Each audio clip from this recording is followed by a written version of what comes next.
क्या वो जो बाहर वॉशरूम है, मुझे उसी में ही अपने कपड़े बदलने होंगे? हाँ भाभी, यहाँ तो एक ही वॉशरूम है और उसी को हम सब यूज करते हैं और आपको भी वही यूज करना होगा। किशनपुर नाम के एक गांव में सुनीता नाम की औरत तीनों बच्चों के साथ एक कमरे में रहती थी। या तो बिस्तर लगा दे। अगर तू बर्तन साफ कर रही है तो मैं भी बाहर से कपड़े उतारने जा रही हूँ। तुम दोनों से कुछ बोलना ही बेकार है। रहने दो, मुझे बहुत नींद आ रही है और आज मेरा मूड भी ठीक नहीं है। मैं खुद ही बिस्तर लगा रहा हूँ। भाई इतना बोलकर खुद ही बिस्तर लगाकर सो गया। सुनीता अपने बेटे को ऐसे दुखी देखकर अपनी बेटियों से कहती है, आज तुम्हारे भाई को क्या हुआ है? आज से पहले तो उसने कभी बिस्तर नहीं लगाया और आज इतनी जल्दी कैसे सो गया? पता नहीं माँ, सुबह से ही भैया का मूड ठीक नहीं है। कुछ भी बोलो तो नाराज हो जाते। आप ही बात करना सुबह इनसे। हाँ माँ, आप ही बात करके देखना, क्या पता आपको कुछ बता दे। ऐसा कहकर वो तीनों भी अब सो जाती है। अगले दिन सुबह दीप बिना किसी से कुछ बोले घर से चला जाता है और ये देख सुनीता और भी ज्यादा परेशान हो जाती है। फिर दीप सीधा अपनी गर्लफ्रेंड से मिलने जाता है। प्रिया, ये कैसी जिद है? तुम समझती क्यों नहीं हो? अभी मैं छोटी मोटी नौकरी कर रहा हूँ। हमारा एक कमरे का घर है, उस कमरे में ही रसोई है, उस कमरे में हम नीचे जमीन पर सोते हैं। तुम इतने बड़े घर की लड़की हो, तुम्हारा बाथरूम सेपरेट है, तुम्हारा रूम सेपरेट है, तुम्हारे कमरे में इतना बड़ा बेड है, अलमारी है और मेरे पास कुछ भी नहीं। दीप, मैंने तुमसे प्यार किया है, तुम्हारे पैसों से नहीं, और मुझे तुम्हारे साथ तुम्हारी गरीबी भी मंजूर है। बस अब तुम जल्दी से मुझे ये बताओ, हम शादी कब कर रहे हैं? अगर तुमने मुझसे शादी नहीं करी तो मैं तुम्हारी आंखों के सामने अपनी जान दे दूंगी। प्रिया, आज के बाद ऐसी बातें फिर कभी मत करना। अगर तुम्हें कुछ हो गया तो मैं भी जी नहीं पाऊंगा। अब दीप शादी के लिए मान जाता है और प्रिया भी सबको मना लेती है। उसके बाद वे दोनों शादी करके घर आ जाते, जहां उसको एक छोटा सा कमरा मिलता है सबके लिए। क्या हुआ भाभी, आप बड़ी परेशान नजर आ रही हैं? हाँ, वो दरअसल मेरा बहुत सारा सामान कमरे के बाहर रखा और कमरा तो पहले से ही पूरा भरा पड़ा है। मुझे समझ नहीं आ रहा है मैं अपने कपड़े कहाँ रखूं। भाभी, हमारे कपड़े तो खुद बैग्स में भरे पड़े हैं। आप बैग अंदर ले आओ और बैग में ही अपने कपड़े रखो, क्योंकि हमारे घर में अलमारी रखने की जगह तो है नहीं। बहू, तो फिक्र मत कर, तेरा कोई भी सामान चोरी नहीं होगा। तू यहाँ जो सामान जहाँ रखेगी तुझे वहीं मिलेगा।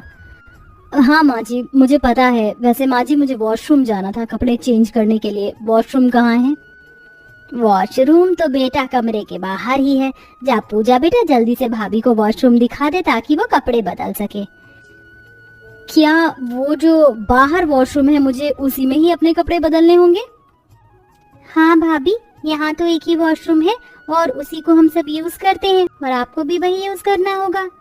हाँ, मैं तो भूल ही गई थी, बताया था मुझे दीप ने इस बारे में भी। अब प्रिया बाहर कपड़े बदलने चली जाती है। अब रात हो गई, सभी सो गए, पर प्रिया को नीचे जमीन पर नींद नहीं आ रही थी, इसलिए वो बार बार करवट ले रही थी। क्या हुआ प्रिया, तुम्हें नींद नहीं आ रही जमीन पर? हाँ, आज से पहले मैं कभी जमीन पर सोई नहीं ना, पर तुम चिंता मत करो, बहुत जल्द मुझे इसकी भी आदत हो जाएगी। मुझे माफ करना प्रिया, मैं तुम्हें कोई फैसिलिटीज नहीं दे पा रहा। तुम्हें मेरी वजह से कितनी सारी परेशानियों का सामना करना पड़ रहा है। दीप, दुखी मत हो, मैं सब एडजस्ट कर लूंगी तुम्हारे लिए। अब तुम सो जाओ, मुझे भी नींद आ जाएगी। अब प्रिया ऐसा बोलकर सोने की कोशिश करती है। अब ऐसे ही 2-3 दिन बीत जाते हैं। एक रात को जब दोनों बहनें खाना बना रही थी तो वो घर का पंखा बंद कर देती है। अरे पूजा, तुमने पंखा क्यों बंद कर दिया? पहले से इतनी गर्मी हो रही है, ऊपर से तुमने पंखा भी बंद कर दिया। भाभी, मैं खाना बना रही हूँ ना, अगर पंखा चलेगा तो खाना सही से बन नहीं पाएगा, इसलिए जब तक खाना नहीं बन जाता तब तक आपको ये गर्मी बर्दाश्त करनी पड़ेगी।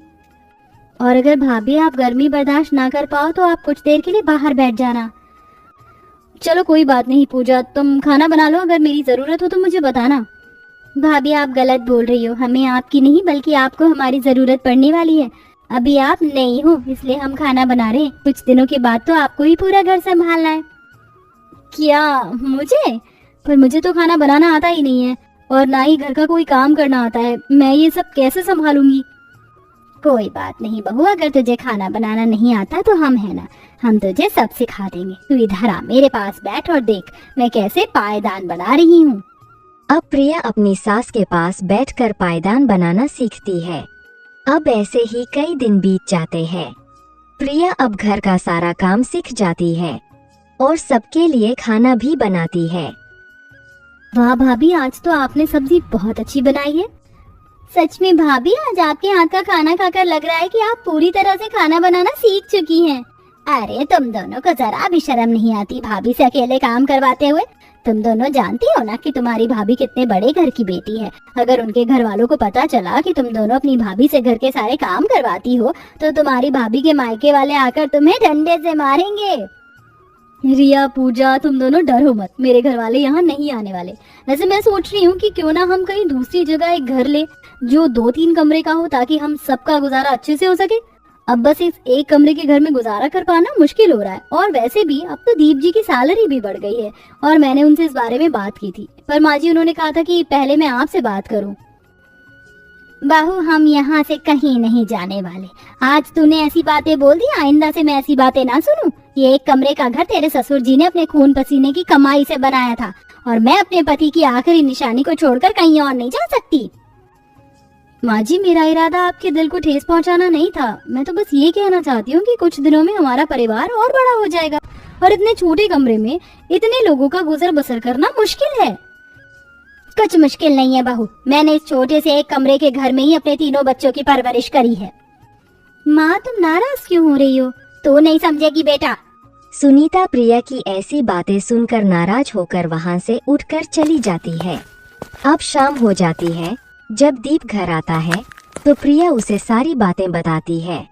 मैंने अपनी जिंदगी में कभी दुख नहीं देखे, पर तुमसे शादी करने के बाद मैंने इन दुखों को खुशी खुशी अपनाया है। पर आज जब हमारी आर्थिक स्थिति सुधर रही है और मैंने इतने दिनों में पहली बार कुछ मांगा है तो सब नाराज क्यों हो रहे हैं? हम इस जगह को क्यों नहीं छोड़ देते? दीप, तुम एक बार माँ को समझाओ ना। प्रिया, तुम जो कहना चाहती हो वो मैं समझ रहा हूँ, पर माँ कभी नहीं मानेंगी।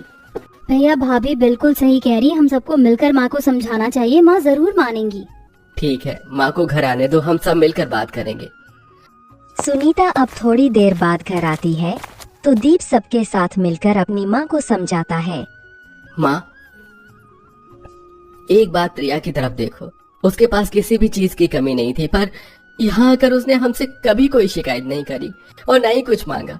उसने यहाँ आकर हर चीज के साथ एडजस्टमेंट किया, हमारी गरीबी झेली, घर के काम करना सीखा।